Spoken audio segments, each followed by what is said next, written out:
네, 사업가님 또 만났네요. 오늘은 좀 제대로 된 거를 좀 찾고 싶어요. 또 10억 얹어서 오늘은 30억으로 준비하셨나요? 20억 받고 10억 더. 오늘은 30억입니다. 우와.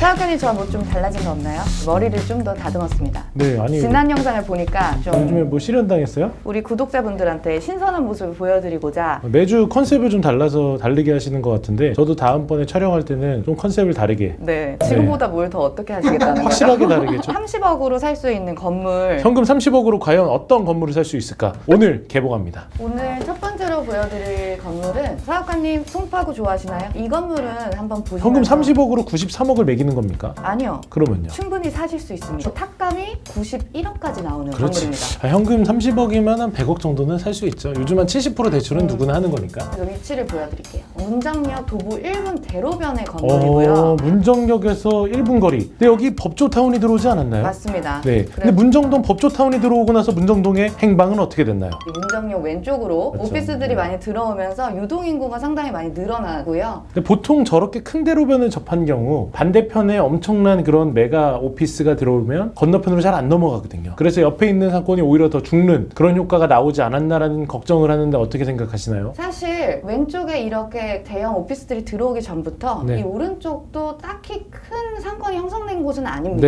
네. 동네 상권이군요. 그렇죠. 네. 그래서 크게 영향을 받았다라고 보기는 어렵습니다. 네. 그런데 이 건물 같은 경우에는 수익률이 3% 이상 나오는 건물이고 상부층이 주택으로 되어 있는데 네. 이거를 매도자가 용도 변경을 해주는 조건으로 파시는 분이 용도 변경. 네. 그렇죠. 파시는 분이 용도 변경을 하지 않으면 제가 취득세가 중과가 되거든요. 그렇습니다. 저는 이 건물이 좋은 게 건폐 용적률 이득을 확실하게 본 건물이기 때문에 이런 건물을 사시는 게 좋습니다. 3종 일반 주거 지역인데 보통 원래 용적률이 250%인데 353% 많이 받았네요. 여기서 하나 팁을 드린다면 2004년 국토법이 개정되기 전에 지었던 건물 같은 경우는 주거 지역이 약 400%의 용적률을 받고 짓는 경우들도 있었습니다. 그렇기 때문에 2004년도 이전에 지어졌던 건물을 사서 리모델링을 할 경우에는 이렇게 이득을 볼 수 있죠. 이 건물의 장점은 첫 번째, 역세권 대로변 건물로 접근성과 가시성이 상당히 뛰어나다는 점이고요. 그리고 두 번째, 탁감이 91억까지 상당히 높게 나오기 때문에 대출 레버리지 효과를 충분히 누리실 수 있습니다. 마지막으로 세 번째는 용적률 건폐율 이득을 본 건물이라서 실제 토지의 이용 계획보다 더 높은 수익을 창출하실 수 있다는 게 이 건물의 장점입니다. 사시겠어요? 네, 이 건물의 단점이 있죠. 단점 첫 번째, 사실 송파에서 강남 3구로 대우받는 잠실동이나 이런 방이동 쪽이 아니라 문정동의 미래가 얼마나 밝을까요? 법조타운이 들어왔다고 해서 앞으로 상권이 더 커질까요? 쉽지 않다라고 생각합니다. 두 번째, 건물 내용 연도수가 좀 돼 있기 때문에 매입하고 나면 분명히 여기 여러 가지 하자들이 발생할 수밖에 없는 구조인데요. 그 하자를 내가 감당할 수 있을까 고민이 됩니다. 세 번째, 그렇다면 내가 리모델링을 해야 되는데 세입자 명도가 쉽게 될까요? 어려울 것 같은데요. 그렇다면 나는 세입자하고 항상 여러 가지 다툼을 하게 되겠죠. 이렇게 참 어렵다라고 할 때 어떤 방법을 써야 될까요? 네, 바로 그거죠. 알파카 빌딩 관리.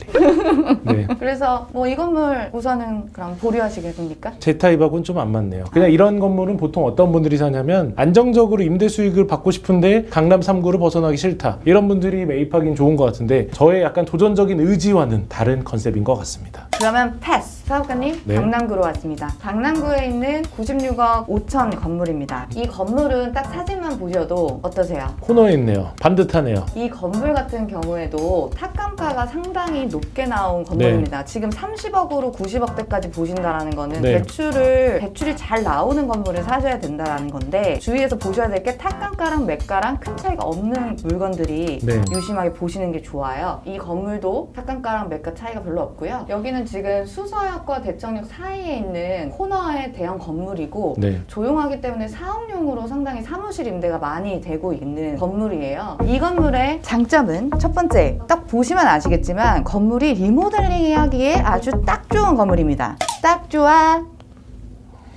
두 번째, 삼면 코너에 횡단보도 2개가 연결되어 있어 가시성이 정말 뛰어나고요. 세 번째, 강남권에 100억 언더의 건물인데 이 정도 규모의 건물을 찾을 수 있을까요? 굉장히 희소한 건물로 매력이 있다고 생각합니다. 마지막으로 네 번째로는 주변에 공원이나 아파트 단지로 이루어져 있어서 사옥용으로 쓰시기에는 정말 좋은 위치에 있습니다. 단점을 또 빼놓을 수 없겠죠. 단점 그만 찾으세요. 단점 첫 번째, 물론 강남 지역이라고 하지만 비선호되는 지역 중에 하나고 너무 주거 지역이 매력적이기 때문에 그런 면에서 좀 아쉽다라는 생각이 듭니다. 두 번째, 이것도 리모델링을 확실히 해야 되겠죠. 그래도 아까 문정동에 비해서는 확실히 오피스 구조기 때문에 명도에는 조금 더 수월하게 되지 않을까라는 생각이 들고, 근데 이런 건물들이 되게 욕심이 나요. 저희 외형을 갖고 있는 사람들은 딱 어떤 느낌이냐면 뼈대는 좋은데 운동을 하면 뭔가 이렇게 살이 붙이기 너무 좋을 것 같은데 그렇게 안 한 딱 느낌이야. 쫑PD 같은 친구들이 이제 운동을 해봤자 딱 이승윤 느낌이거든.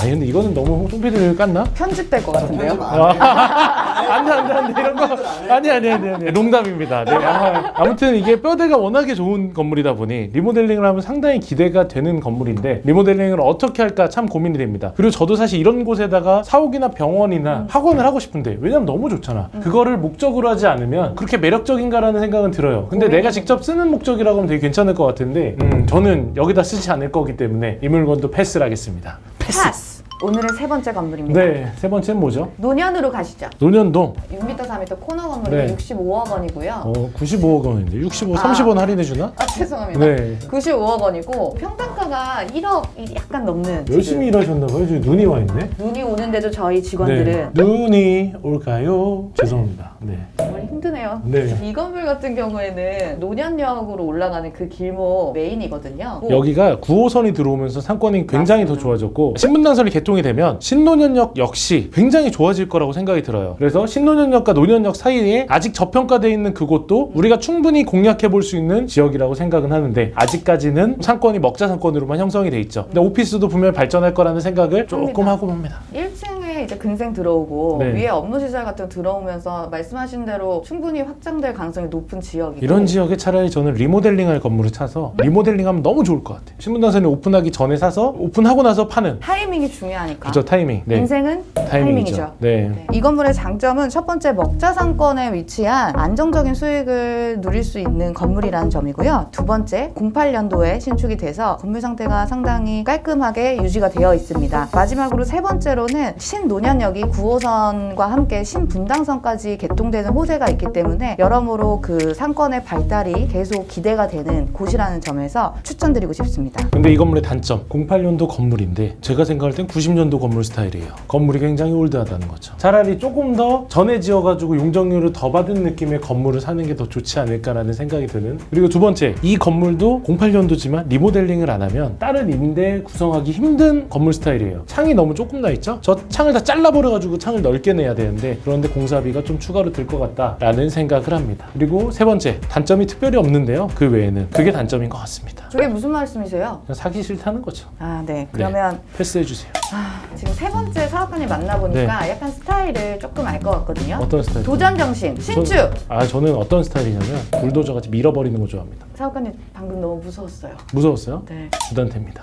마지막으로 그러면 이거 마음에 들어 하실 것 같은데 이게 뭐예요? 빌라 아니에요? 이 건물은 노년동에 위치한 강남구청역 역세권이고요. 강남구청역 좋죠. 환승역 아닙니까? 맞습니다. 네. 분당선과 7호선이 환승되는 역이고 원래 강남구청역이 상당히 저평가돼 있던 지역인데 네. 어느 순간부터 엄청 좋아졌어. 강남구청역 같은 경우는 장기적으로는 뭐 엔터테인먼트나 여러 가지 특수적인 임대 수요들이 되게 많은 지역이고 도산대로에서 멀지 않은 지역이다 보니까 되게 선호되는 지역 중에 하나죠. 저는 강남구청역 굉장히 좋아합니다. 없어서 못 사지. 이 건물의 장점은 강남권의 평당 7천 정말 합리적인 시세로 나온 물건입니다. 그리고 두 번째로 용도 변경과 명도가 가능한 건물이기 때문에 매입 후에 신축이 바로 가능하고 가장 중요한 거는 대출이 잘 나온다라는 거죠. 레버리지를 받으셔서 취득하실 수 있는 건물입니다. 마지막으로는 이런 주택형으로 저렴하게 나온 매물들을 요즘 많이 보시게 되는데 이런 경우에는 신축 후에 바로 밸류를 높이신 후에 엑시트하시기에 상당히 좋은 컨셉이라는 거죠. 사실 이 건물은 단점이라고 말하기가 좀 어렵고요. 내가 신축을 할 수 있다고 하면 장점으로 가득 찬 건물이라고 생각이 드는데 신축에 대해서 계획을 여러 가지를 하죠. 신축을 할 때 처음에 규모 검토를 해야 돼요. 규모 검토를 할 때는 일단 1조건, 그 다음에 주변에 건축에 대한 제한이 있는지 체크를 해야 되는데 이 건물은 제한이 그런 게 없더라고요. 그리고 67.6평에 2종의 신축을 할 경우 어떤 규모가 나올 것인가. 일단은 용적률만 가지고 파악을 합니다. 67.6평 곱하기 200%, 136평의 지상층이 나오죠. 그러면 지하는 또 얼마나 파야 봐야 될까요? 지하는 보통 토지 면적 대비 80% 정도 판다라고 계산을 합니다. 136평 플러스 80%, 한 50평 정도, 대략 50평 정도 잡아보겠습니다. 그러면 서비스 면적까지 하면 약 200평 정도 되는 규모의 건물을 짓는다라고 가정을 했을 때 200평 건물을 지을 때 얼마의 비용이 들까요? 고민할 게 상당히 많습니다. 저는 여유 있게 넉넉하게 다양한 비용들을 산정을 해서 계산을 했을 때 약 한 700만 원 정도 잡아서 15억 정도 계산을 합니다.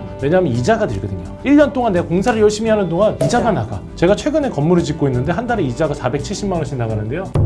와우, 470만 원 버리고 있습니다. 투자라고 생각을 하는 거죠. 그것까지 고려를 하셔야 됩니다. 그래서 이거를 예상을 해서 가정을 해보면 48억짜리 건물에 취등록세를 내겠죠. 여러 가지 비용을 잡으면 5% 정도 잡습니다. 2억 4천이겠죠. 50억 4천 플러스 건축 비용 및 이자 여러 가지 잡다한 비용하면 15억 얼마죠? 17억 4천에다 48억이니까 약 65억 정도의 비용이 들어간다는 겁니다. 그러면 내가 여기서 그 대출을 얼마 받을지도 고민해봐야 되고, 즉 65억의 투자금을 넣어서 내가 과연 이 건물을 얼마에 팔 건지에 대해서 빠르게 고민하고 빠르게 판단할 줄 아는 게 그게 바로 실력이라는 거죠. 65억의 비용을 들여서 얼마에 팔 수 있을지를 고민해봐야 됩니다. 그 얼마에 팔 수 있을지 고민하는 거는 이 주변의 신축 건물들이 얼마에 팔렸는지 계산해봐야 되거든요. 근데 현재 약 신축 건물들이 평당 1억 정도에서 1억 1천만 원 정도로 팔렸다라고 가정을 했을 때 1억이면 67억 6천이 1억인 거고, 평당 1억 1천이라고 하면 약 한 75억 정도 되겠죠. 그러면 나는 75억 정도의 목표를 가지고 팔 거냐, 65억을 투자해서. 그러면 좀 아쉽잖아요. 그런데 우리가 건축을 하는 동안 1년이나 2년이라는 기간이 지나가게 됩니다. 그런데 최근에 강남권에서 그래도 1년에 10% 정도는 꾸준하게 올라왔거든요. 그리고 신축 건물이라는 프리미엄 가지고 조금 더 부딪혀 본다라고 하면 평당 1억 3천 정도, 약 한 85억에서 90억 정도 사이로 한번 도전을 해볼 수 있다는 건데, 그러면 내가 65억을 투자해서 예를 들어서 85억에 팔아서 20억을 시세 차익을 보면 재밌냐? 라고 물어보는 분이 있잖아요. 네. 근데 내가 실제로 65억에서 60억을 투자 안 했잖아요. 그렇죠. 약 한 15억 정도 현금, 아니면 20억 정도, 많이 들어야 30억 정도 현금을 투자해서 시세 차익을 20억을 봤어. 그럼 잘한 거 아닌가요? 너무 이 정도면? 잘한 거죠. 네. 그래서 보통 신축을 할 경우에는 보통 투자 자금의 거의 100% 정도 수익을 보는 거를 보고 나서 저희가 들어가는 편이죠.